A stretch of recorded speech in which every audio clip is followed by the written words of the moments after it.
से खटी समाज जो राजस्थान की यहाँ पे हैं, उनसे मैं जुड़ी हुई हूँ।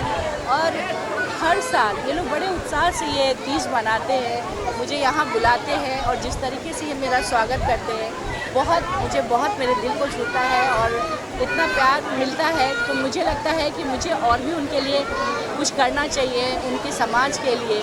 मैं हमेशा साथ में हूँ उनके, जब भी उनको कुछ भी ज़रूरत है तो हम साथ में रहते हैं। और ये जो तीज का त्यौहार है, हरियाली तीज, पूरे देश में बड़े धूमधाम से मनाया जाता है और ये हमारी परंपरा है। और इस परंपरा को आगे तक, आधुनिकता जो है, मॉडर्न टाइम में क्या होता है, लोग फास्ट नहीं रखते, उपवास नहीं रखते, बट ये परंपरा को कायम रखें। और सबसे बड़ी बात, जैसा मैंने अभी थोड़ी देर पहले बोला कि महिलाएं पहले अपने पति के लिए रखती थी, अभी टाइम चेंज हो रहा है, हमारा भारत बदल रहा है। आज पुरुष भी अपनी महिलाओं के महत्व को, अपनी पत्नी के महत्व को समझकर ये उपवास रख रहे हैं। और ये हम समझते हैं कि बहुत बड़ी उपलब्धि है हमारे भारत की, जहाँ पे हम लोग महिला समाज के उत्थान की बात करते थे, आज महिला के महत्व को समझ के उनके पति उनके लिए उपवास रख रहे हैं। तो ये हम लोगों के लिए बहुत खुशी की बात है।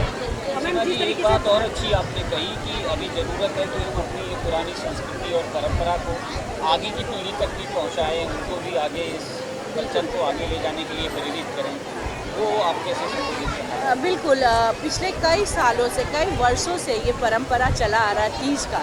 हम लोगों के पहले हमारे जो पूर्वज, हमारे जो दादियाँ होती थी, माँ होती थी, ये करते थे। और आज वो परंपरा आ रहा है। ये महिलाओं की शक्ति है कि ये परंपरा को जीवित रखें, वो अपने कल्चर को, इसके लिए ये हम लोग तीज मना रहे हैं पूरे देशव्यापी पे। सो आने वाली पीढ़ी भी इसको अपनाएं। आने वाली पीढ़ी वही करेगा जो हम कर रहे हैं। उनको सिर्फ हम बोलेंगे कि हमारे यहाँ ये होता है तो नहीं, बट हम लोग जब खुद ये व्रत उपवास रखते हैं, इस तरह का व्रत मना रहे हैं उल्लास के साथ, तो ये बच्चे देख रहे हैं और आने वाली पीढ़ी भी इसको अपनाएगी, क्योंकि इसके महत्व को सब लोग जानते हैं। तो ये हमारा संस्कृति है, ये आने वाले कई सालों तक, कई पीढ़ियों तक चलेगा। यही हमारी भारत की संस्कृति है और हम सबको मिलकर इस संस्कृति को जीवित रखना है। ये एक ऐसा दिन होता है, तीज व्रत जो होता है, पूरे देश में, राजस्थान में और पूरे देश में महिलाएं मनाती हैं। आज के दिन हम लोग सब बहुत सजते हैं, तैयार होते हैं, पति के लिए उपवास रखते हैं, अपने घर परिवार के सुख समृद्धि के लिए व्रत रखते हैं। तो ये एक मौका होता है, ये एक प्रतीक है आपके सुहागन होने का, आपकी समृद्धि का। और हरा कलर का इसमें महत्व होता है। हरा कलर प्रतीक है समृद्धि का और ये पवित्रता का कलर है, ग्रीन कलर जो होता है।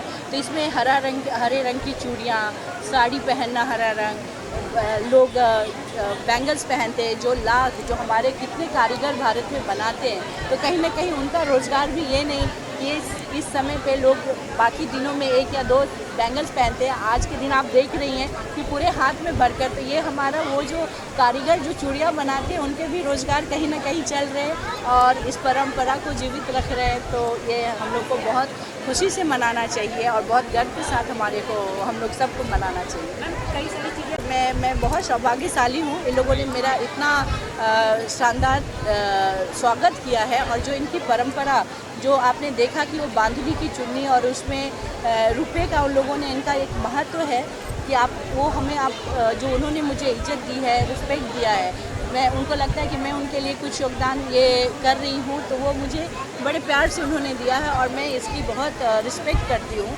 और बैंगल्स जो है, बैंगल्स आपको जैसा मैंने बोला कि प्रतीक है सुहाग का, तो उन्होंने दिया। तो ये सब बहुत मेरे लिए खुशी की और गर्व की बात है और मैं इसको बहुत महत्व देती हूँ। आज के लिए लोगों को क्या विशेष देना चाहिए? आज के दिन में अपने पूरे देश की माताओं को, बहनों को हरियाली तीज की बहुत सारी शुभकामनाएं देती हूँ। वो पूरे दिन भर उपवास रख के अपने परिवार के सुख समृद्धि की कामना करती हैं और मैं भी आपको आज यही कामना करती हूँ कि आपका सुहाग लंबा रहे और आपका घर परिवार सुखी रहे, हमारा देश सुखी रहे, हमारा समाज सुखी रहे। Thank you.